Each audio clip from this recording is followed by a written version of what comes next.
Hello students, the officers vision में आप सबका एक बार फिर से स्वागत है। मैं पूजा कुमारी आज फिर से आप लोगों के सामने कुछ नए प्रश्नों को लेकर के आई हूँ। ठीक है, तो हम जो है आज अपना सेट नंबर 8 जो है इसको शुरू करेंगे। तो चलिए शुरू करते हैं पहले प्रश्न के साथ। ठीक है, तो आज का जो पहला प्रश्न है वो आप लोगों के सामने ये रहा।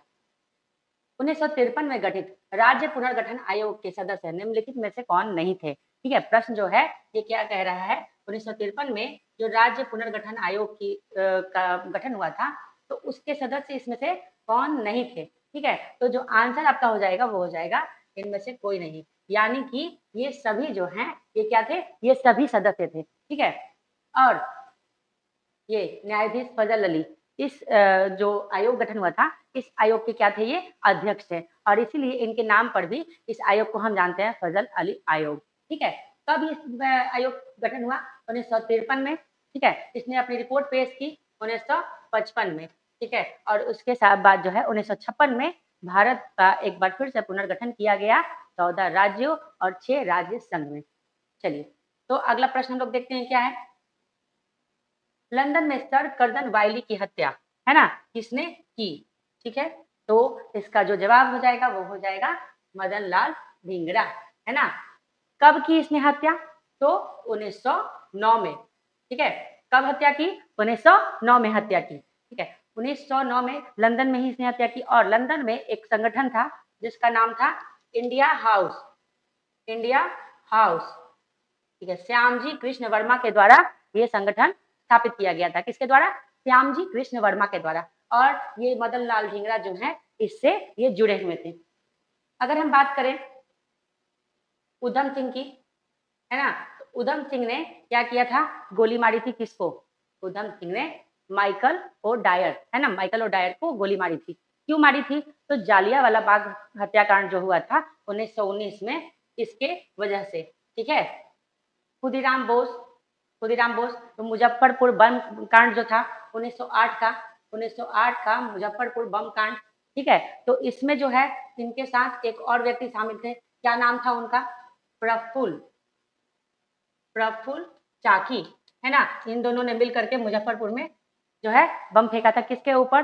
तो इनका जो बम फेंकने का जो ये चाहते थे किसके ऊपर? किंग्स फोर्ड के ऊपर फेंकना, लेकिन जिस बग्घी के ऊपर इन्होंने बम फेंका, दुर्भाग्य से वो उस दिन उस बग्घी में नहीं थे। ठीक है, उसमें मिस कैनेडी अपनी बेटी के साथ जा रही थी और उसमें उन दोनों की मौत हो जाती है।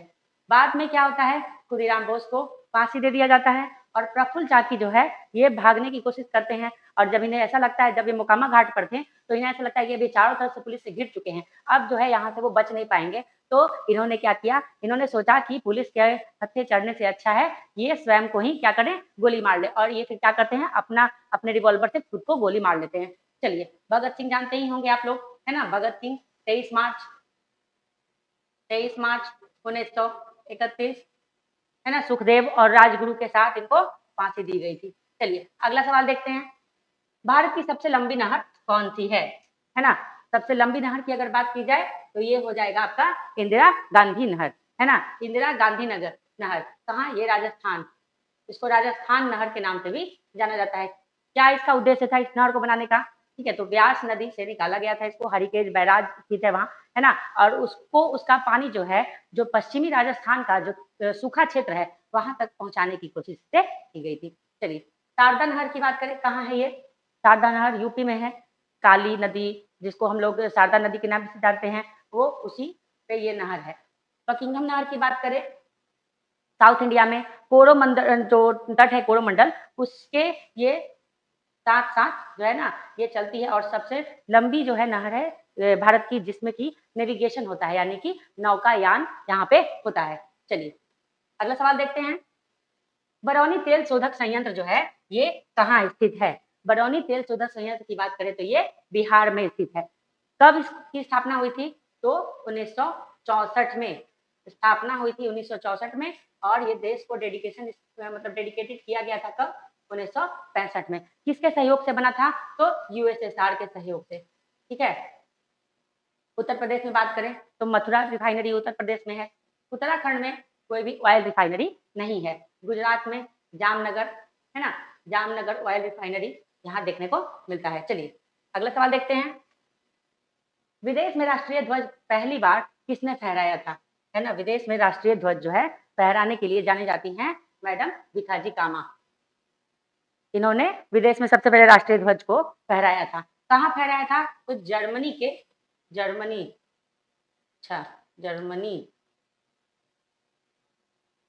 के स्टुटगार्ट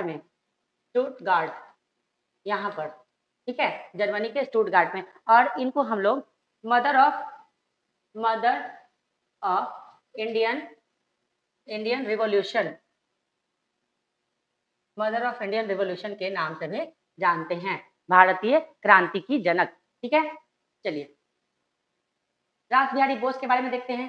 तो रास बिहारी बोस जो हैं, जो 1912 में जब लॉर्ड हार्डिंग के ऊपर बम फेंका गया था, है ना, लॉर्ड हार्डिंग जब आया था, दिल्ली आया था और उसके बाद उस जुलूस निकाल कर हाथी से जा रहा था, तो उसके ऊपर जो है बम फेंका गया था। उस बम फेंकने के पीछे जो मास्टरमाइंड था, जो दिमाग था, वो इन्हीं का था, इन्हीं का सारा योजना बनाया हुआ था। चलिए अगला सवाल देखते हैं। ऑल इंडिया किसान सभा के पहले अधिवेशन की अध्यक्षता किसके द्वारा की गई थी, ठीक है। तो इसका जो जवाब हो जाएगा वो हो जाएगा स्वामी सहजानंद के द्वारा। स्थापना कहाँ हुई थी इसकी?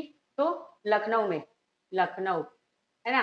कब हुई थी? 1936 में। और इसके पहले अध्यक्ष जो हैं ये स्वामी सहजानंद बने थे, ठीक है। और एनजी रंगा इसके सचिव बने थे। चलिए अगला सवाल देखते हैं। द व्हील ऑफ हिस्ट्री किससे संबंधित है, ठीक है। द व्हील ऑफ हिस्ट्री जो है ये पुस्तक है और इसका संबंध हम देखेंगे तो राम मनोहर लोहिया से है, ठीक है। राम मनोहर लोहिया की ये पुस्तक है। इसमें इन्होंने बताया है कि किस तरह से इतिहास जो है अपने आप को दोहराता है, ठीक है। ये तो इन्होंने बात की कि इतिहास जो है एक चक्र की तरह चलते रहता है और अपने आप को फिर से दोहराता है, लेकिन प्रोसेस जो होगा वो सेम नहीं होगा। इन्होंने बताया प्रोसेस जो है वो अलग अलग होता है, ठीक है। जयप्रकाश नारायण 1942 के समय आजाद दस्ता, ठीक है। चलिए अगला प्रश्न, भगवान महावीर वन्य जीव अभयारण्य कहाँ स्थित है?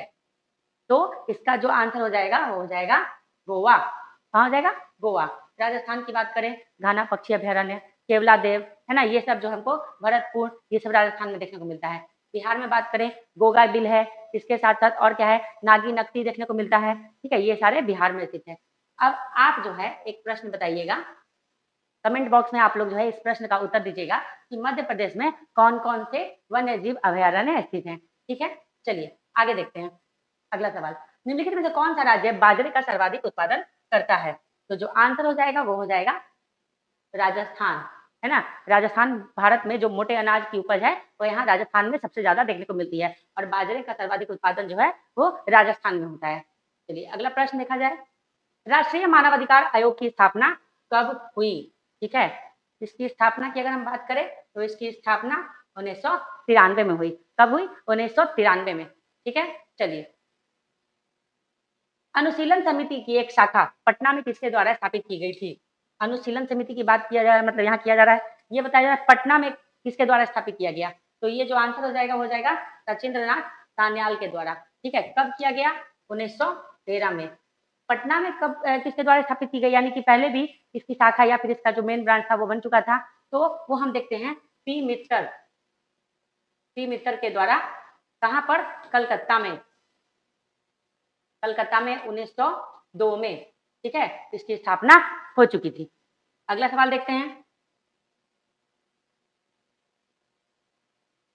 इमली में कौन सा अम्ल जो है वो पाया जाता है, ठीक है। इमली में अगर बात किया जाए तो टार्टरिक एसिड इमली में मिलता है। जो खट्टे फल कुछ होते हैं, जैसे कि हम बात कर लेंगे अंगूर की, है ना, अंगूर में भी टार्टरिक एसिड जो है ये मिलता है।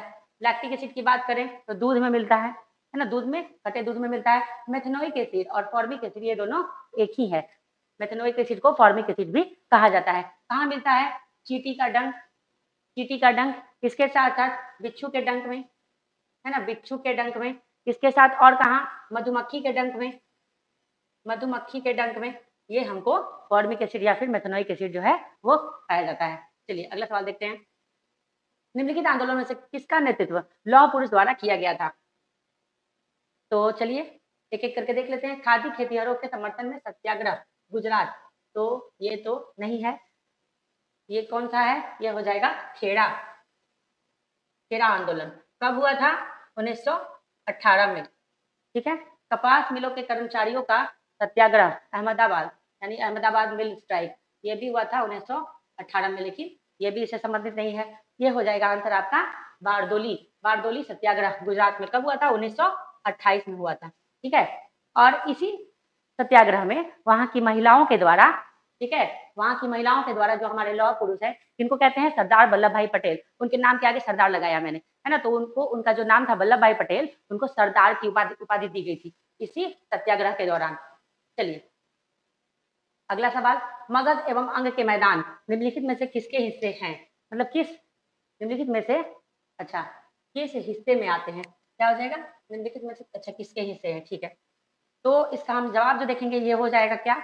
मध्य गंगा का मैदान। ठीक है, मध्य गंगा का मैदान। हम जानते हैं कि गंगा नदी जो है उत्तराखंड से होते हुए आती है, आने के बाद यूपी, यूपी के बाद बिहार, फिर थोड़ा सा झारखंड से होते हुए पश्चिम बंगाल में वो चली जाती है। तो ये उत्तराखंड और उसके यूपी वाला रीजन जो होता है, ये हमारा ऊपरी गंगा का मैदान। उसके बाद बिहार में जो रीजन हो गया, ये क्या हो गया? मध्य गंगा का मैदान। और उसके बाद ये हो गया निचली गंगा का मैदान, है ना। तो यहाँ हम देखते हैं क्या है, अंग और मगध, ये वाला जो क्षेत्र है, ये वाला अंग और मगध के क्षेत्र में आता है, तो ये किसका हो जाएगा? मध्य गंगा के मैदान के हिस्से में आएगी। चलिए अगला क्वेश्चन देखते हैं, भारतीय राष्ट्रीय कांग्रेस का गया अधिवेशन कब हुआ था? ठीक है, गया अधिवेशन की बात की जा रही है। गया अधिवेशन जो है ये 1922 में हुआ था। गया अधिवेशन की अध्यक्षता किसने की थी? अगर इसकी बात करें तो CR दास, है ना, चित्तरंजन दास ने इसकी अध्यक्षता की थी। ठीक है, 1912 में भी हुआ था बिहार में। कौन सा? तो बांकीपुर में, बांकीपुर में हुआ था। RN मुधोलकर, ठीक है, इन्होंने क्या किया था? इसकी अध्यक्षता की थी। ठीक है, अगर बात करें 1922 के बाद CR दास ने मोतीलाल नेहरू के साथ मिलकर के, मोतीलाल नेहरू के साथ मिलकर के 1923 में, है ना, 1922 के बाद 1923 में स्वराज दल की स्थापना इन्होंने की थी। ठीक है, चलिए ये दोनों जो है बिहार के जो अधिवेशन हुए थे, बिहार में कांग्रेस के अधिवेशन, उससे संबंधित है। बिहार का जब विभाजन नहीं हुआ था, बिहार और झारखंड एक ही था, उसी समय बिहार में एक और अधिवेशन हुआ था। वो हुआ था 1940 में। कहाँ हुआ था? रामगढ़ में, रामगढ़ में हुआ था, जिसकी अध्यक्षता मौलाना अबुल कलाम आजाद के द्वारा की गई थी। ठीक है, चलिए अगला सवाल देखते हैं, निम्नलिखित में से भारत का सबसे शुष्क स्थान जो है वो कौन है? तो सबसे शुष्क स्थान की अगर हम बात करें, ठीक है, तो जैसलमेर, बीकानेर और ये जयपुर, ये सब राजस्थान के पार्ट है ना। तो पश्चिमी राजस्थान में ये जो जैसलमेर है, थार मरुस्थल का एक भाग है, ये जो है सबसे शुष्क क्षेत्र है। ठीक है, और इसको गोल्डन सिटी के नाम से भी हम लोग जानते हैं, गोल्डन सिटी। ठीक है, चलिए Jaipur pink city, pink city. अगला सवाल देखते हैं, राजकुमार शुक्ला ने किस नेता को बिहार आने और उनके आंदोलन को नेतृत्व प्रदान करने के लिए राजी, यहाँ हो जाएगा राजी, है ना, राजी किया? ठीक है, क्या हो जाएगा आंसर? तो ये हो जाएगा महात्मा गांधी। कांग्रेस का जब 1916 का अधिवेशन हो रहा था लखनऊ में, ठीक है, तब यहाँ पर राजकुमार शुक्ला जी आए, और क्योंकि बिहार में जो चंपारण में जो नील खेती करने वाले किसान लोग थे, उनकी हालत बहुत ही ज्यादा खराब थी। किस चीज की वजह से? तो एक था तीन कठिया सिस्टम, तीन कठिया सिस्टम था। इसमें क्या होता था, 20 कट्ठे में से उसके 30 मतलब तीन जो कट्ठा होता था, उस पे इनको नील की खेती करना आवश्यक ही था, और इससे ये लोग जो है बहुत ज्यादा परेशान थे। तो इस तरफ ध्यान जो है आकर्षित करने के लिए, ठीक है, महात्मा गांधी का ध्यान आकर्षित करने के लिए राजकुमार शुक्ला इनसे बात करते हैं, और फिर 1917 में गांधी जी जो है कहाँ आते हैं? चंपारण आते हैं, और चंपारण सत्याग्रह की शुरुआत होती है। ठीक है, चंपारण सत्याग्रह की बात करें तो इनसे कौन कौन जुड़ा हुआ है? JB कृपलानी इससे जुड़े हुए थे, ठीक है, राजेंद्र प्रसाद इससे जुड़े हुए थे, जयप्रकाश नारायण जो थे, जयप्रकाश नारायण उस समय किसी भी राजनीति में शामिल नहीं थे, ये उस समय पढ़ाई ही कर रहे थे। ठीक है, चलिए अगला सवाल देखते हैं, राष्ट्रवादियों के दैनिक समाचार पत्र द इंडियन नेशन का प्रकाशन जो है ये कब प्रारंभ हुआ? ठीक है, तो इसका जो जवाब हो जाएगा, ये हो जाएगा 1931 में। ठीक है, कौन सा? द इंडियन नेशन, ये एक अंग्रेजी समाचार पत्र था, है ना, अंग्रेजी समाचार पत्र था, और इसका संपादक अगर हम बोले मतलब कौन था, तो महाराजा कामेश्वर सिंह। कामेश्वर सिंह कहाँ के थे? बिहार के दरभंगा के। दरभंगा के, ठीक है। 1931 में ये शुरू होता है, लेकिन फिर जो है ना ये कुछ समय के लिए बंद हो जाता है और फिर 1934 से ये जो है निरंतर लगभग 1980 तक ये जारी रहता है, ठीक है। 1930 की अगर हम बात करें तो सविनय अवज्ञा आंदोलन, सविनय अवज्ञा आंदोलन की शुरुआत हुई और 1934 में सविनय अवज्ञा आंदोलन जो है वो स्थगित कर दिया जाता है। 1939 जो है देखते हैं हम सेकेंड वर्ल्ड वॉर है ना, इसकी शुरुआत होती है 1945 तक ये दूसरा विश्व युद्ध जो है वो जारी रहता है। चलिए अगला सवाल देखते हैं। पुणे समझौते पर हस्ताक्षर कब हुआ था? है ना, पूना समझौता किस लिए था? पूना समझौता तो हम देखते हैं कम्युनल अवार्ड यानी सांप्रदायिक जो पंचायत था, जिसमें कि दलित का जो दलित के लिए सीटों का रिजर्वेशन की बात किया गया था, है ना। तो वो जो है उसके ऊपर दो लोगों के बीच जो है ये समझौता था।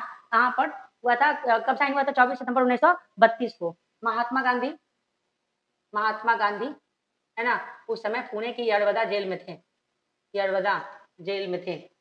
उनके और बी आर अम्बेडकर के बीच जो है इस चीज को लेकर के मतभेद चल रहा था। तो फिर जो है महात्मा गांधी जो है अनशन पे चले गए और उसके बाद जो है सहमति किस चीज पर बनी कि जो सीट है ना, 71 सीट जो था रिजर्व किया गया था उसको बढ़ा करके 143 जो है कर दिया जाए। और यही पूना समझौता में दोनों के बीच में समझौता हुआ और बी आर अम्बेडकर ने साइन किया। महात्मा गांधी जेल में थे तो उनके तरफ से मदन मोहन मालवीय है ना, इन्होंने साइन किया। चलिए अगला प्रश्न देखते हैं। बिहार छात्र सम्मेलन की शुरुआत जो है ये कब होती है? बिहार छात्र सम्मेलन की अगर हम बात करें तो इसकी शुरुआत होती है 1906 में, ठीक है। बिहार छात्र सम्मेलन कौन इसको शुरू करता है? तो ये डॉक्टर राजेंद्र प्रसाद। कहाँ शुरुआत की जाती है इसकी? तो पटना में, है ना, पटना में शुरू किया जाता है। 1906 में और क्या हुआ था? हम देखते हैं मुस्लिम लीग का गठन हुआ था, ठीक है। 1905 में बंगाल विभाजन हुआ था, उसके साथ 1905 में स्वदेशी मूवमेंट भी हुआ था, स्वदेशी मूवमेंट। 1907 में सूरत स्प्लिट हुआ था, सूरत स्प्लिट क्या था ये? इसमें कांग्रेस जो है दो खंभों में बट गया था, है ना। 1908 में मुजफ्फरपुर बम कांड। चलिए अगला प्रश्न क्या है? बिहार यूथ लीग का गठन कब हुआ? है ना, प्रश्न है बिहार यूथ लीग का गठन कब हुआ? तो इसका जो आंसर हो जाएगा ये हो जाएगा आपको 1928, ठीक है। क्या हो जाएगा? 1928। यहाँ पे किसके द्वारा ये किया गया यूथ लीग का गठन? तो प्रोफेसर ज्ञान साहा, है ना, प्रोफेसर ज्ञान साहा ने इसको मोतिहारी कहाँ पे है? तो हम देखते हैं बिहार के पूर्वी चंपारण है, पूर्वी चंपारण एक पश्चिमी चंपारण, तो पूर्वी चंपारण में, है ना, मोतिहारी बिहार के पूर्वी चंपारण में प्रोफेसर ज्ञान साहा के द्वारा। चलिए अगला प्रश्न देखते हैं। मुदिमान कमेटी को किसकी कार्यप्रणाली पर रिपोर्ट देने के लिए नियुक्त किया गया था? ठीक है, क्या इसका आंसर हो जाएगा? इसका आंसर जो है हो जाएगा द्वैध प्रणाली। 1919 को हम देखते हैं, मॉन्टेग्यू चेम्सफोर्ड रिफॉर्म जब आया था, है ना, तो इसने प्रांतों में द्वैध प्रणाली लागू किया। तो प्रांतों में ये जो सुधार के लिए इसने द्वैध प्रणाली लागू किया, तो क्या वो काम कर रहा है, नहीं कर रहा है, उसी का रिपोर्ट लेने के लिए मुदिमान कमेटी को 1924 में, है ना, 1924 में इसको नियुक्त किया गया और उसके बाद 1925 में इसने अपनी रिपोर्ट पेश की, ठीक है। जालियांवाला बाग 1919 कब हुआ था? 13 अप्रैल। चलिए next question, imperial research institute कहाँ स्थित है? इंपीरियल रिसर्च इंस्टीट्यूट की अगर बात की जाए तो ये कहाँ स्थित है? अच्छा, ये तो हो जाएगा कब स्थित हुआ, है ना, कब स्थित हुआ। तो इसका जो आंसर हो जाएगा ये हो जाएगा आपको 1906 में। 1906 में कहाँ जो है इसकी स्थापना कहाँ हुई? तो देहरादून में, देहरादून, है ना, कहाँ पर है? उत्तराखंड के देहरादून में। इसका नाम जो है अब बदल गया है, अब इसको हम लोग फॉरेस्ट रिसर्च इंस्टीट्यूट, है ना, वन अनुसंधान केंद्र के नाम से अब इसको जानते हैं। चलिए अगला प्रश्न, भारत परिषद की स्थापना जो है किस अधिनियम से हुई? ठीक है, भारत परिषद की स्थापना किस अधिनियम से हुई? तो इसका जो जवाब हो जाएगा वो हो जाएगा 1858, 1858।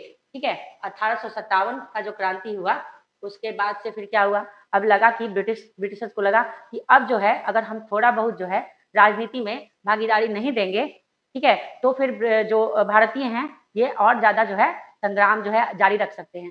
तो इसलिए यहाँ से 1858 के बाद ब्रिटिश क्राउन ने डायरेक्ट क्या कर लिया, ब्रिटिश क्राउन ने जो व्यापारिक कंपनी थी अब उसको अपने हाथ में ले लिया और प्रशासनिक जिम्मेदारी ब्रिटिश क्राउन के हाथों में आ गई। इस 1858 में ही, है ना, काउंसिल ऑफ जो इंडिया है इसकी स्थापना हुई और एक नया पद, है ना, क्या था, सेक्रेटरी